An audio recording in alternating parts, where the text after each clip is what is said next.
Throughout the series of Skibidi Toilet, Titan Cameraman goes through many phases and forms, getting stronger and stronger each time in order to fight the toilets and to save the Alliance. But did you know where he currently is? Will he finally be able to make a comeback and become the strongest character in the entire series? His story is a bit complicated, so I'm going to break it down into 5 chapters, and let's start with the first chapter, the main character. It all started on February 8th, 2023, when Mr. Boom posted the first episode of Skibidi Toilet. We all know that this series was started as a meme, but who would have thought it would grow into such a masterpiece? You see, Skibidi Toilet is a little different than other TV shows. There is no dedicated hero or villain of this series. At the start, we all thought G-Toilet was the ultimate villain, but now he and the Alliance are fighting side by side. The point I am making is that there is no official main character or hero, but we can all agree on one thing. In episode 18, when the Titan Cameraman made his first appearance, we all thought he is the main character of this series. He was also the first Titan to be introduced to the series. Notably, there were only 2 races, Cameramen and the Skibidi Toilets, so it was kinda obvious who the good and bad sides are. Remember, we are talking about the Titan Cameraman's journey. As soon as he got introduced, he got straight to business. He was overpowering everything and everyone on his path. I am going to share an interesting view of my own. Back then, in episode 20, when the Titan Cameraman and the G-Toilet fought, we thought it was a cool fight. But notice this. The Titan Cameraman was alone and was fighting fairly. But on the other hand, G-Toilet was fighting dirty, and he sacrificed his own member to win the fight. The thing to notice here is that the villain always fights dirty and does anything to win. But the hero remains true to himself and always tries to fight with honor. This detail also suggests the Titan Cameraman was indeed the main character of the show. Another thing to notice is how Mr. Boom always shows the gestures of the POV cameraman. You see, whenever Titan Cameraman does something great, we can see the POV cameraman appreciating him or clapping for him. This POV represents us. I am talking about the viewers, and we are cheering the main character, or let's say the positive side. Also, he got introduced in episode 18. After that, he appeared in almost every episode until he got injured, and Mr. Boom decides to introduce some new races, to expand the story. But I believe originally, he has to be the main character of the show. From his debut episode to episode 49, he was referred to as Titan Camera 1.0. I will also try to explain his abilities and powers as his journey progresses. So in the beginning, he carried a massive shield on his back for protection and had a powerful core flame he could fire from his chest. His combat abilities, especially hand-to-hand combat, were exceptional, and he also used a finger blaster, jetpack,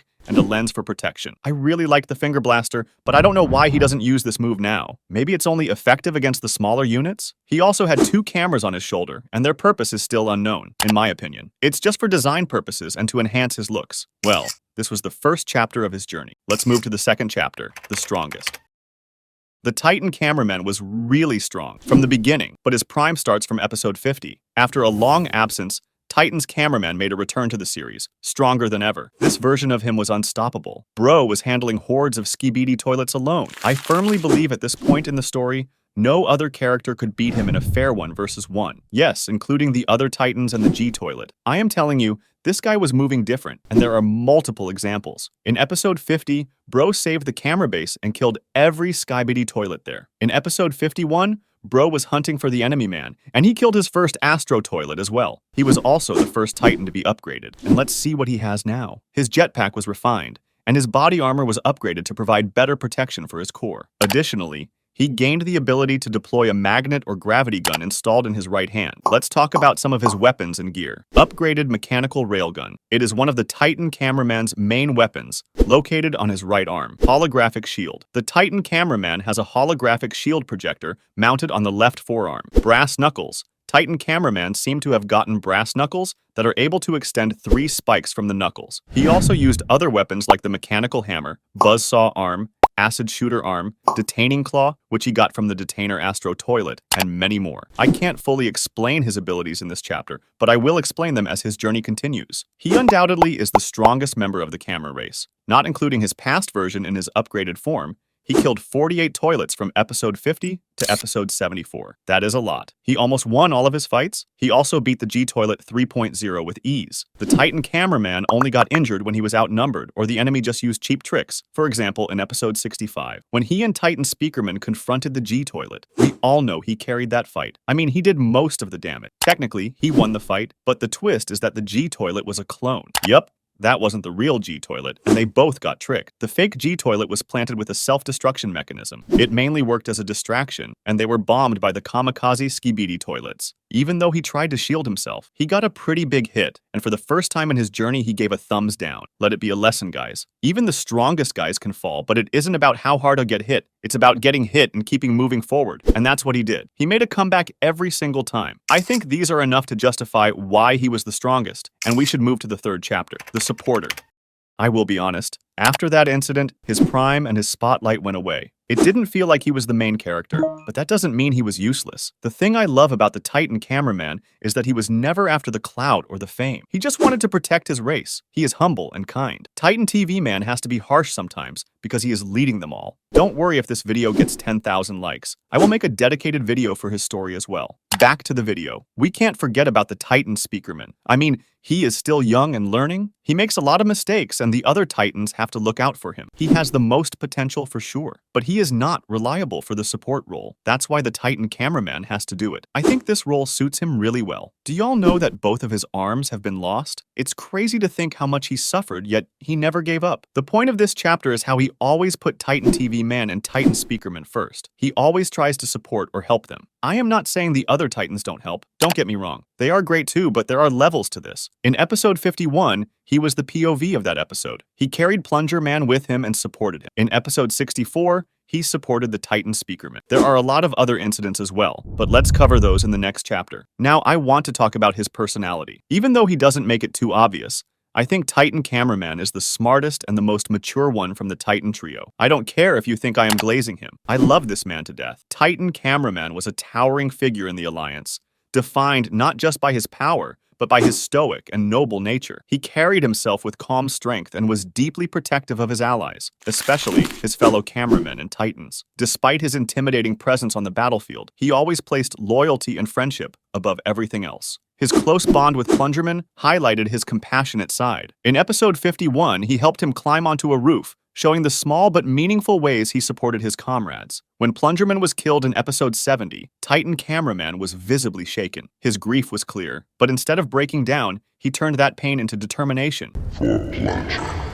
Carrying on the fight to honor his fallen friend. That sense of brotherhood extended to the other Titans as well. In episode 73, when Titan TV Man teleported away to confront G-Toilet, Titan Cameraman showed his care by lifting the horribly injured Titan Speakerman onto his back with his detainer arm, refusing to leave him behind. It was a powerful reminder that for him, the Titans were more than just warriors. They were family. His ultimate act of selflessness came in episode 74. Faced with the overwhelming Astro Toilet fleet, he chose to sacrifice himself so the rest of the Alliance could survive. It was a choice that showed his willingness to put the lives of others before his own, cementing his legacy as not only a fighter, but a protector. His death left a deep mark on Titan TV Man, inspiring him to reflect and later make his own sacrifice to save Cameraman 3.0. While gentle and protective toward his allies, Titan Cameraman could be merciless in battle. Once he gained the upper hand, he struck down Skibidi Toilets without hesitation, even if they tried to retreat. To him, there was no forgiveness for the destruction they caused. After the Astro attack that wiped out the cameraman base and killed many of his people, he resolved to fight without restraint, pushing past his natural limits to ensure no one else would suffer the same fate. Let's move to the fourth chapter, the Protector. Supporter and Protector are two separate things. In this chapter, I will cover every time he protected the Alliance, and let me tell you, it's a lot. Now that I dove deep into it, I realized how much weight he was carrying on his shoulders. In episode 18, he killed the camo Skibidi Toilet with one stomp and protected the cameraman. Same in episode 19, he killed the triple Skibidi Toilet and protected his race. In episode 23, even when he was injured, he protected the camera lab and got rid of the toilets. He did all of it in his 1.0 form. Let's talk about his 2.0 form. The moment he made a comeback, he destroyed the whole Skibidi Toilet army that attempted to raid the cameraman laboratory all by himself. That's how he protected the camera race in episode 50. He also saved them in episode 53. Titan Cameraman is seen clearing the area from Skibidi Toilets with the support of his army. Something unexpected happens on the battlefield, where many cameramen are present. Assailant Astro Toilet suddenly appears and begins to harm the members of the army. At that moment, Titan Cameraman quickly rushes towards him and protects his race. Another incident was in episode 55, when the camera army was marching and they got ambushed by the Skibidi Toilets. He came to help and protected them. Even though he lost his railgun, he didn't care about that at all. He wanted to protect them at all costs. We can't forget about episode 57 now, can we? He helped the infected Titan Speakerman while fighting off other Skibidi Toilets. I think no one else could have done it. He was built different. Even after saving the Titan Speakerman, he didn't yell at him or get angry. Instead, he gave him time and space to learn from his mistake. In episode 60, he allied the camera race and the speaker race. In episode 64, he killed a bunch of toilets, and one of them was planted with a self-destruction bomb. If he hadn't reacted in time, a lot of Alliance members could have died. He protected them once again. I already talked about 65, so let's skip it. In episode 67, he helped fight the chief scientist, Skibidi Toilet. While the infiltration squad progresses inside the laboratory, Titan Cameraman and other Titans fight outside and made sure they got to the lab safely. In episode 71, Titan Cameraman is seen here still on the battlefield, along with the other Titans. He provided support to the others, using his shoulder weapons to counterattack. In episode 73, he was the only one who did something. Everyone else was just fighting like a drunk chimpanzee. He almost had the G-Toilet, but Jimmy got saved by his race. Even though he was heavily injured, he still helped the injured Titan Speakerman. That's what I love about him. On the other hand, the Titan TV Man left both of them. Trust me, I am not hating on the Titan TV Man. I still love him. But the title of the Protector still goes to the Titan Cameraman. Now for the last and most important chapter of his journey, the hero.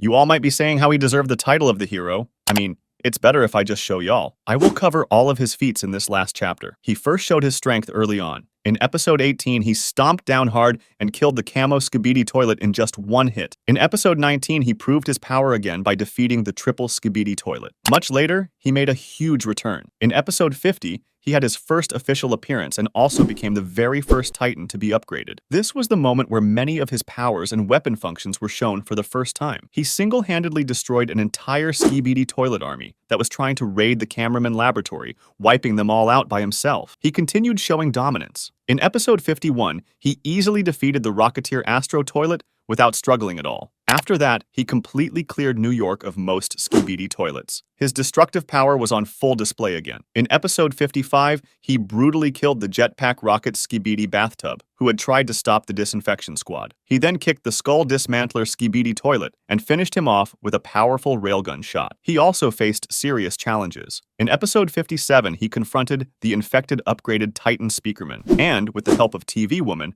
managed to free him from the parasite that had been controlling him for 25 whole episodes. During the same battle, he was completely unaffected by the attacks of G-Toilet 3.0 and knocked him out quickly. He also showed that Blade Wielder Strider Skibidi Toilet's blades couldn't harm him, and he killed him by crushing his head with his hands. His influence grew even stronger. In episode 59, he officially formed an alliance with the upgraded Titan Speakerman, creating a powerful team. He also wiped out large numbers of Skibidi Toilets in London, without any difficulty. His railgun was decisive. In episode 63, he exploded and killed the helicopter bomber Skibidi Toilet as it advanced dangerously close to Allied units. His hammer strength was also terrifying. In episode 64, he violently struck the incinerator Skibidi Urinal with his mechanical hammer, killing him. After that, he carried away the dangerous bomb overload Skibidi Toilet, which was about to self-destruct, moving it away from his allies. The fights became more intense. In episode 65, he worked together with Titan Speakerman to deal brutal damage to the decoy G-Toilet. During this battle, he released the longest and strongest core flame he had ever made, directly aimed at the decoy G-Toilet. Even when he was caught in a kamikaze trap, he still managed to survive, though he was badly injured. He showed endurance too. In episode 67, he slapped down the Mafia Skibidi Toilet 2.0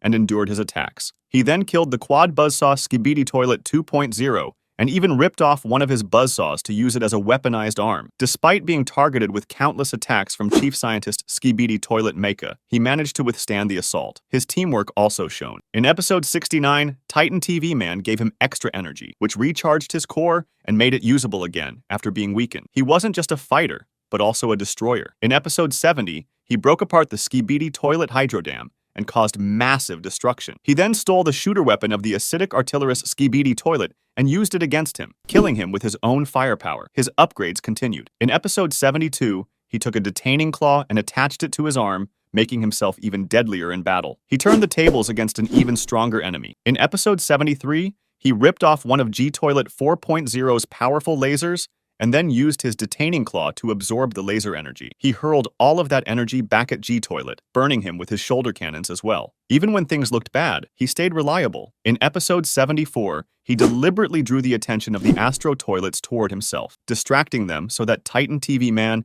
could teleport away safely. This selfless move showed not only his strength, but also his willingness to protect his allies. Bro literally sacrificed himself to save his friends. Personally, I loved his character development so much. He truly is a hero.